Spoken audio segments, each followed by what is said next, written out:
Olá, eu sou André Malta e esse é o canal Isso Aqui Não É Grego, uma abordagem descomplicada da literatura clássica e não clássica. Episódio de hoje, a poesia de Ana Martins Marques. Na minha opinião, a poesia mais significativa feita hoje no Brasil é assinada por mulheres. É quem sabe a primeira vez, excetuando-se o caso da literatura infanto-juvenil, que um setor da produção literária brasileira não é liderado por homens. Cecília Meirelles, Hilda Ilst, Dora Ferreira, Adélia Prado, Cora Coralina, Ana Cristina César, Orides Fontella. Essas são algumas das nossas vozes poéticas fundamentais no século XX, que continuam a influenciar novas gerações. Mas, a meu ver, as mulheres que têm publicado do ano 2000 para cá, todas nascidas a partir da década de 70, têm uma presença que pode superar a dessas poetas do passado. Angélica Freitas, Bruna Beber, Marília Garcia, Elisa Caetano, Lilian Sais, Mar Becker. São muitos os nomes, oriundos de lugares diversos e com interesses e poéticas diversas. Muitas que desconheço, mas entre elas talvez uma se destaque, Ana Martins Marques. São 4 livros, todos alentados e bem articulados, uma consistência difícil de encontrar. Primeiro saiu A Vida Submarina, em 2009, depois Da Arte das Armadilhas, em 2011, e O Livro das Semelhanças, em 2015. E em 2021, o livro mais recente, Risque Esta Palavra. A Ana tem ainda outros 3 livrinhos, Duas Janelas, com Marcos Ciscar, Como Se Fosse a Casa, com o Eduardo Jorge, e o artesanal O Livro dos Jardins. Se eu tivesse que resumir a impressionante produção da Ana em uma palavra, seria mar. É para o mar e suas paisagens que convergem os temas centrais da poesia dela. Uma poesia que, seguindo a tradição do melhor verso livre, fala sobre poesia e o alcance da palavra, sobre amor e desejo, sobre perda e finitude, paisagens externas e internas. A Ana consegue reunir na imagem do mar coisas como pausa e viagem, vibração e silêncio, sedução e mistério, vida e embotamento, paz e pavor, partida e permanência. O primeiro livro dela não se chama, por acaso, A Vida Submarina. Um dos seus poemas fala explicitamente da presença perturbadora do mar, uma presença sentida também nos outros livros. No último, Risque Esta Palavra, a Ana, mineira de BH, chega a dizer no poema Minas à beira-mar: Minas faz fronteira com o mar, cada corpo confina com o que lhe falta. Olhem como ela pode explorar o mar neste trecho de outro poema tirado do último livro. É talvez o que há no desejo de mais cruel, quando nele há tanto de cruel, que ele dure, continue, e às vezes seja só desejo do desejo, e seja móvel e mesmo, como o mar. Já em O Livro das Semelhanças, a gente se depara com o poema Minas, com os versos: Se eu encostasse meu ouvido no seu peito, ouviria o tumulto do mar. E a gente se depara também com o poema Mar, onde se diz: Aqueles que nasceram longe do mar, aqueles que nunca viram o mar, que ideia farão do ilimitado? Mas é no livro Da Arte das Armadilhas que está um dos poemas mais significativos para mim da Ana, intitulado À Beira-Mar, onde mar é tanto o que se anseia quanto aquilo cuja perda já se antevê. Ouçam. Se eu vivesse à beira-mar, teria outra cor, outros cabelos, outras maneiras de ferir-me ou alegrar-me. Meu apartamento, meus sapatos, meus livros, minha boca, meus olhos estariam cheios de areia, de céu, de falésias, de gaivotas de água.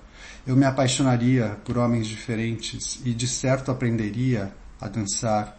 Teria um senso de direção mais apurado, gastaria mais dinheiro com outras coisas, e as palavras que eu usaria seriam outras. Talvez tivessem um altar para anjos anfíbios e obscuros deuses do mar. Talvez desse festas, vestisse apenas branco, gritasse com os pássaros. Talvez frequentasse à tarde a biblioteca municipal, teria outro ritmo, outro cheiro, outra velocidade, e pensaria no mar de outro jeito. Eu perderia o mar Se eu tivesse sempre por perto, como perco minhas canetas, meus guarda-chuvas, meus isqueiros, essas coisas baratas, fáceis de encontrar. Tem aí alguma influência da portuguesa Sofia de Melo Breiler, a quem a Ana dedica um poema, e a influência do também mineiro Carlos Drummond de Andrade na reflexão tão profunda sobre busca e vazio e sobre o próprio papel da poesia, da palavra. Essa consciência linguística especial é algo que está presente do primeiro ao último livro da Ana.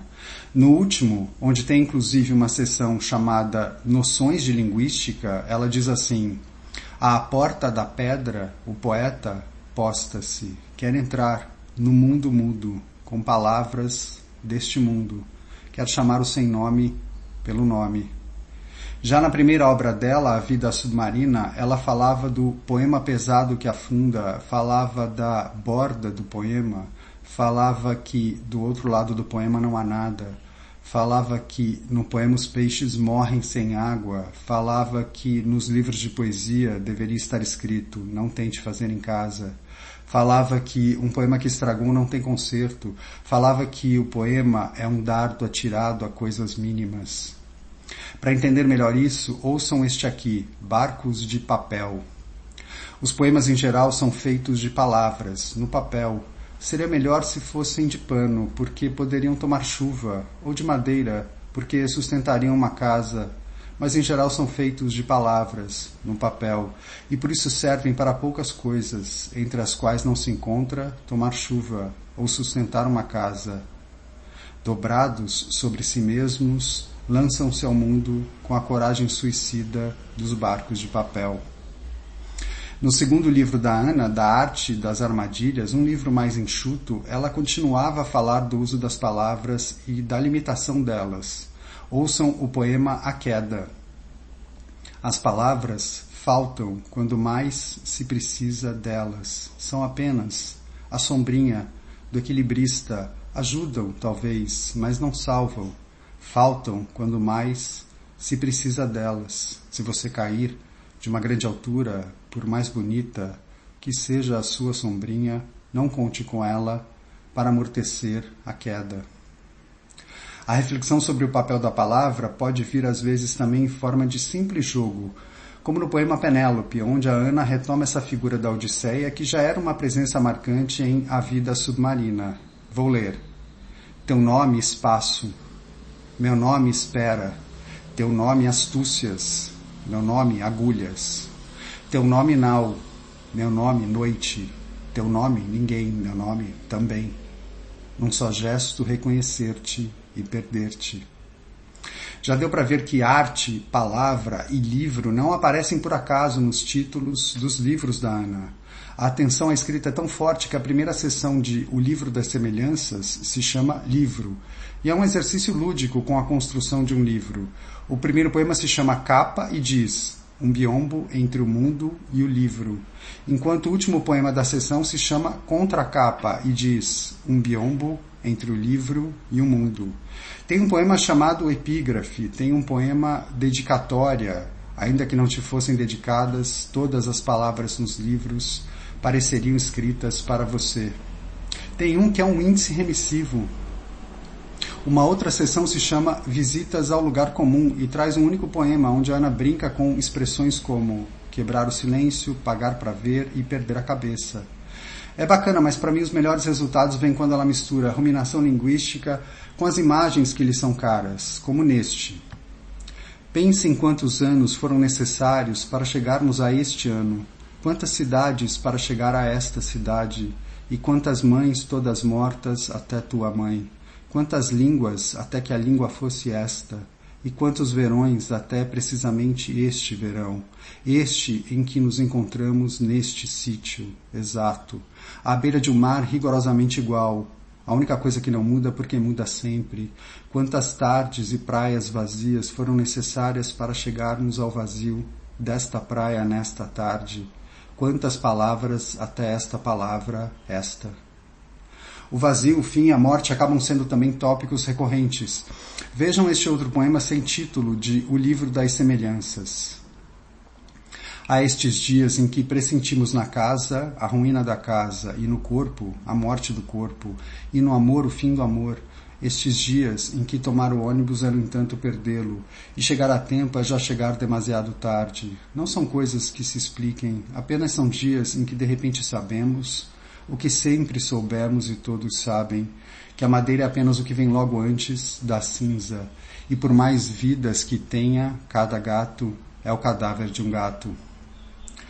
No livro mais recente, de 2021, Risque esta palavra, talvez por causa da pandemia, o tema da morte se acentua. A primeira sessão se chama A Porta de Saída e fala da poeta que quase já não escreve, do poema que não é mais do que uma pedra que grita, da palavra que se parece com um buraco cheio de silêncio. Na mesma sessão, a gente lê ainda um poema assim, sem título. Porque um barco volta a ser madeira, e mesmo uma casa volta a ser pedra, porque as coisas tecidas um dia se destecem, porque não é eterno o amor entre as coisas, porque mesmo o vidro, mesmo o metal, perecerão. Os seus olhos lentos, a sua carne violenta, a eletricidade do seu pensamento, seu pequeno sorriso, mesmo quando você se esforça para disfarçar sua alegria, perecerão. Restará a cinza dos seus caprichos, as coisas tolas sobre você, de que se lembrarão seus conhecidos mais jovens, aqueles que nunca foram à sua casa, aqueles que não conheceram seus avós, aqueles que não dividiram com você a sua cama, aqueles que mal leram seus poemas, apenas viveram um pouco mais. Você será então só aquilo de que eles se lembram, uma pessoa muito diferente do que você foi, uma mulher com um casaco verde ou era azul, que sempre passeava por aqui com um cão, da raça qual? Mais adiante aparece este outro poema, chamado A Porta de Saída, em conversa com o poema Consoada, de Manuel Bandeira. Mas não serei eu a pôr-lhe a mesa. Quando chegar, encontrará a casa como sempre, em desordem, cheia de livros e discos, com plantas e gatos ao sol, e os papéis em órbita em torno da cama, e os lençóis revoltos, como em alto mar. Quando vier dar cabo dos aniversários, comer a carne até os ossos, encontrará as coisas acesas, fora do lugar, o campo por lavrar e a louça por lavar. Quando chegar, que se sirva do que achar, e feche ao sair a porta por fora. Para concluir, quero destacar os poemas que falam de amor e desejo. Em Vida Submarina, em A Vida Submarina, no poema Seda, a gente lê: é tão difícil amar neste mundo imperfeito, é difícil dizer alguma coisa que não seja um equívoco. No mesmo livro, a gente encontra o poema Confissão, que mostra como Ana sabe investir na lírica amorosa. Eu já vi flamingos no descampado, contra o fundo de casas tristes, mas você é mais bonito. Eu já me apaixonei por quinquilharias em feiras de bairro, mas não como me apaixonei por você. Eu já desejei ardentemente doces enjoativos, cigarros e umas sandálias verdes, mas não como te desejei. Eu já menti por ninharias, capricho, necessidade, mas nunca fui tão sincera como quando menti para você. Eu nunca fui tão feliz quanto quando fui infeliz ao seu lado. A pegada nunca é açucarada. É o que a gente vê neste outro poema do primeiro livro, intitulado Como o Alpinista. Como o alpinista ama o vazio das grandes alturas e o mergulhador ama o silêncio da profundidade e inveja nos peixes abissais a monstruosidade escura da vida, como o taquígrafo ama a velocidade do sentido e o seu segredo, e o jardineiro ama a demora ríspida das orquídeas, como o fotógrafo ama o claro e o escuro do mundo, e o boxeador ama o encontro da exatidão e da força, como o tipógrafo ama o peso mudo das letras, e o filólogo o ninho quente das palavras, e o gramático o fulgor cego das exceções, e o alfaiate a resistência branca do linho, e a manicure a cor justa, e o tintureiro a cor justa. Como o biólogo ama a multiplicidade muda do mundo, e o marinheiro ama o regime do céu e das águas, que ecoa a decisão repetida de partir. Como o tatuador ama a página imperfeita da pele, e o joalheiro ama o que as pérolas sabem da espera. Assim eu desejaria te amar, não fosse esse tumulto e esta derrisão e o medo. Em O Livro das Semelhanças, há outras pérolas, como este poema, Amor Não Feito. No centro do que me lembro ficou o amor não feito. O que não foi rói o que foi, como a maresia. casa onde não morei, país invisitado, praia inacessível avistada do alto, o que fazer do desejo que não se gastou, alegria não sentida, amor não feito, prazer adiado, sine die, palavra recolhida como um cão, vadio gesto interrompido, beijo a seco, como parece banal agora o que o barrou, compromissos, decência, covardia. Não foi nada disso que ficou, mas precioso, aceso e perfeito, restou o desejo do amor não feito. Para fechar, de risque esta palavra, separei este poema, Relâmpagos, onde ela explora o mito platônico do amor como desejo de fusão e volta a um só corpo original. O pensamento é um pornógrafo, e quase só de palavras se faz o amor.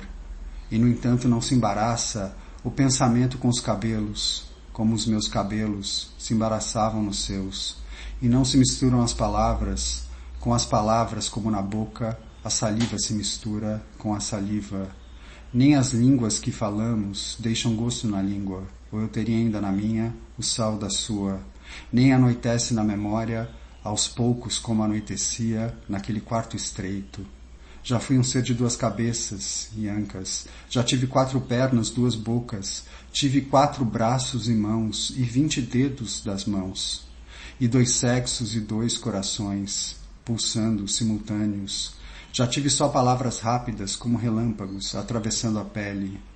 O que foi feito das palavras que trocamos? O que foi feito desse ser desajustado para o mundo? O que ficou além da cicatriz dos relâmpagos? A Ana domina a rara arte de conectar imagens, de selecionar e juntar, inventar e refrescar palavras. Eu fico por aqui, obrigado por ouvir e até a próxima.